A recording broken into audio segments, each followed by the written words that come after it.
फिर मैंने एक नया पेज बनाया पाइथन हेल्पर करके, एंड उस पर मैंने अपना असाइनमेंट्स वगैरह प्रोजेक्ट्स वगैरह का थोड़ा बहुत बेसिक रिव्यूज़ डाला था। इस पर मैंने बहुत ज़्यादा कंटेंट तो नहीं डाला था। पाइथन हेल्पर करके मैंने इसका नाम रखा था। इसके पीछे एक साइंस है कि कुछ लोग ऐसे हैं बाहर की कंट्रीज में जो इंस्टाग्राम पे सर्च करते हैं Python expert help, Python helper ऐसे करके सर्च करते थे। तो उन्होंने क्या किया कि मुझे रीच किया। इस छोटे से अकाउंट से मैंने आराम से 3 से 4 लाख रुपए कमाए होंगे, मैं श्योर हूँ, कम से कम 3 से 4 लाख। मैं आपको दिखाऊंगा इसमें मेरे को रिक्वेस्ट कैसे आती थी।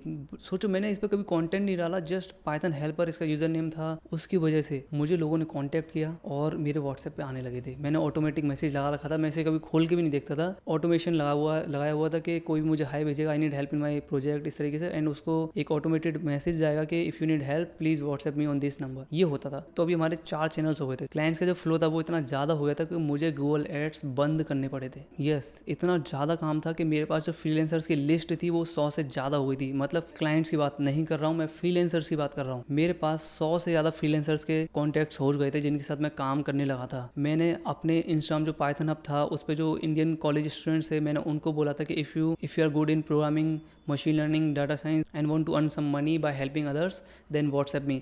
मैंने उनका रिज्यूमे वगैरह देखा था, अच्छे अच्छे स्टूडेंट्स के साथ कनेक्ट करा था और फ्रीलांसर से भी मैंने 25-30 लोग कनेक्ट करे थे। तो मेरे पास 100 से ज़्यादा ऐसे लोग हुए थे। तो सोचो मैं कितना काम करता था। एंड मेरे बिजनेस के लिए बहुत बड़ा बूम आ गया था क्योंकि कोविड आ चुका था। कोविड की वजह से अनलिमिटेड काम था। इतना काम था कि मैं जो इंडियन मैसेजेस मेरे पास आते थे उनको मैं देखता नहीं था, इंडियन स्टूडेंट्स को मैं देखता भी नहीं था, और इंडियन प्रोजेक्ट्स, इंडियन क्लाइंट्स को मैं नहीं लेता था। क्यों? क्योंकि इंडियंस बहुत ज़्यादा डिमांडी थे। इंडियंस बहुत ज़्यादा रिक्वेस्ट करते थे, बहुत ज़्यादा टाइम खाते थे और एंड में बहुत ज़्यादा लड़ते थे और पैसे भी नहीं देते थे। No disrespect to anyone, I am also Indian, बस यस ये हमारा नेचर है। और जो बाहर के क्लाइंट्स होते हैं वो बहुत ही कम डिमांडी होते हैं, पैसे आपको पता है 10x ज़्यादा देते हैं और बहुत कम डिमांडी होते हैं, टाइम वेस्ट भी बहुत कम करते थे और आसानी से पेमेंट कर दिया करते थे और बाद में भी वो झगड़ते नहीं थे। एंड इंडियंस क्या होते हैं, अगर आज प्रोजेक्ट कराया 1 महीने बाद भी आएगा और बोलेगा भाई वो तूने करा था उसमें ये दिक्कत है, ये फिक्स करके दे, जबकि उसने पहले ऐसा नहीं बोला हुआ, बट वो 1 महीने बाद आएगा। तो इसलिए मैंने कभी नहीं लिया। अभी व्हाट्सएप ने वो वाला फीचर हटा दिया है कि अनरीड चैट वो दिखाता था कि आपका कितना अनरीड चैट है। मेरे पास 3,500 अनरीड चैट्स थे क्लाइंट्स के, 3,500। मैं चैलेंज कर सकता हूँ, मैंने पूरी इंडिया में सबसे ज़्यादा क्लाइंट्स के साथ काम किया है। मेरे बराबर इंडिया में किसी ने भी काम नहीं किया हुआ। मैं बड़े प्रोजेक्ट्स की बात नहीं कर रहा हूँ, मैं छोटे प्रोजेक्ट्स की बात कर रहा हूँ। जितना काम मैंने क्लाइंट्स के साथ किया है उतना पूरे इंडिया में किसी ने नहीं किया हुआ।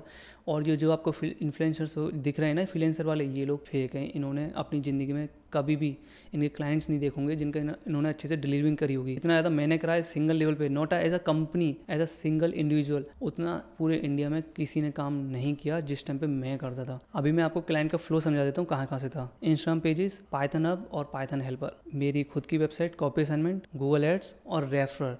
क्या होता था कि एक बंदा आता था फिर वो दूसरे बंदे को देता था। कभी कभी क्या होता था कि मेरा नंबर पूरी क्लास में फैल जाता था, पूरी क्लास को मेरा नंबर मिल जाता था और सब मुझे 1 बाय 1 आते थे और बोलते थे कि हमें डिफरेंट चाहिए, डिफरेंट मतलब प्लैगियरिज्म फ्री काम चाहिए और डिफरेंट काम चाहिए भाई, अगर प्लैगियरिज्म हुआ तो हम फंस जाएंगे और ये हो जाएगा वो हो जाएगा। तो मैं क्या करता था कि जो भी बंदा आता था सेम प्रोजेक्ट लेके, मैं हमेशा डिफरेंट फ्रीलांसर को ही वो काम देता था। अगर 10 बंदे आए सेम प्रोजेक्ट लेके तो मैं क्या करता था कि 10 अलग अलग फ्रीलांसर्स को काम देता था।